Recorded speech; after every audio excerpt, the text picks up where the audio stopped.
The original Final Fantasy VII and its remake are among my all-time favorite games, so obviously Sephiroth joining Smash Ultimate's one of the coolest things ever to me, especially since it's something that I've been wanting since October of 2018, but despite how thrilled I am to have my wish come true, I'm still not gonna buy the DLC anytime soon. Why is that, you ask? Well, sit back in your Uncle Larry's beanbag, make sure you're subscribed for games, goofs, and glory, and allow me, YouTube's most moderately attractive man, Cameron all one word, to tell you why I'm holding off on buying Sephiroth for now. Alright, so first and foremost, let me make it abundantly clear that I'm not trying to convince anybody watching this video that they shouldn't buy Sephiroth right off the bat. I'm just trying to explain why I'm not, so, don't get hot at me. Besides, even though it's weird to get mad at people for how they spend their money, it's not even like I said I'm not gonna buy Sephiroth anyway, because I totally will get him eventually, but I'm just not sure if I want to buy the entire Fighter's Pass now, or just get this one character is all. You see, back when they first announced Joker, I bought the entire first wave up front just because I was so blown away by the reveal, and thankfully I wasn't disappointed with the rest of the lineup, with Banjo in particular really going above and beyond for me. In fact, I was so happy and content with this lineup of 82 characters at $85 that I pretty much stopped caring about who gets added next. I mean, after all, I got Mega Man, Joker, Cloud, and Banjo, so anything else at this point is just a bonus for me, and if I'm gonna spend any more extra money, then it's really only gonna be for something that I personally can't resist, like Sephiroth. Don't get me wrong, Min, Steve, and Alex are awesome and totally belong in Smash Bros. In fact, I even predicted Steve was going to join the roster well over a year before it actually happened, but even so, I know for a fact that I'll never try maining either of these two fighters, so I really don't see the point in buying them just for the sake of having everybody. I don't consider myself to be a cheap person by any means, but I also don't like to waste too much money on things that I'm certain I'll never use, and I'm also not the type of Smash player who chooses characters based on who I think I have the absolute best chances of winning with either.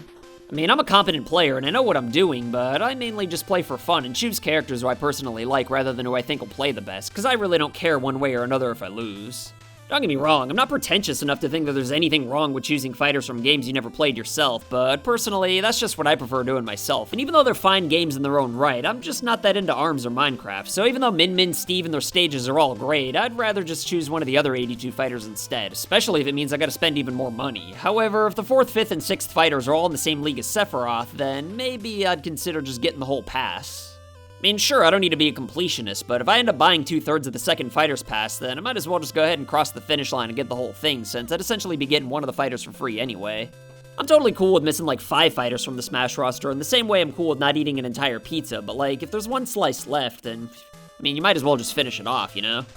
I mean, my criteria for collecting 3DS games isn't necessarily to get every game that was ever made for it, just every game that I know I'm eventually gonna play at some point. But like, if I get a good deal on a bundle that comes with every game I want, along with the rest of the 3DS library, except for 2 random games like Frogger and Michael Jackson's The Experience, then I'm gonna go out of my way to get those last 2 games. So if we're talking about just 2 more fighters that have the full roster, then I'd definitely do the same for Smash Ultimate if there were a good deal, even though I'd still probably never use Steve or Min, especially since they would in fact make the game better given that they're well-made fighters and all. I mean, I've never been adamantly against buying them or anything, since it's not like they'd make the game worse in any way. I've just never fiended over them like I am with Sephiroth, and I don't want to buy Sephiroth now only to find out that the next 3 fighters are just as good, cause then it'll be too late for me to get the whole package deal. Even though Nintendo's known all along who all 6 fighters are in the second pass, I don't blame them for not telling us and selling the whole thing up front anyway, because honestly, it really is better to give each fighter their own spotlight rather than dividing it up 6 ways and risking somebody like Min being lost in the shuffle. But still though, I wish I could just decide right now whether or not I just want Sephiroth, or if the entire pack would be something that I'd end up getting anyway, because I gotta admit, it's gonna sting just an ass hair to see everyone having a ball with my homie from Final Fantasy VII, but then again, I've got 82 fighters, so I'm gonna be patient and wait for N-Dog to reveal the rest of the second wave before I make my move.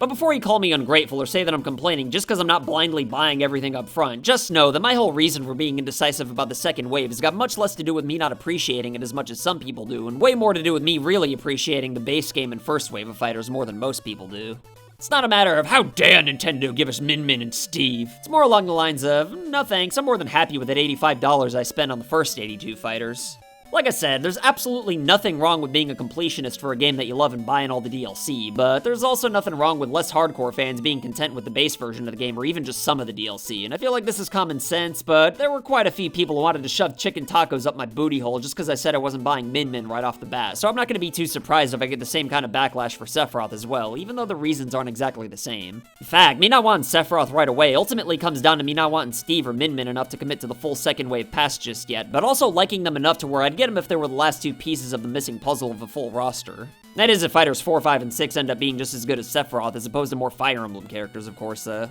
until then, I'm gonna hold out, though, and if people are gonna call me a cheap-ass for not spending $115 on one game without giving it a second thought, then I'd better not hear these same people say a word about how it's unfair that some PS5 and Series X games are $70. But anyway, that's all for today. Let me know what you think in the comments below, and as always, I'll try my goddamnedest to respond to everybody at some point. If you liked this video, though, then you might like my video on why Goku would ruin Smash Ultimate, but if you'll excuse me, I gotta go wash my hands. See ya.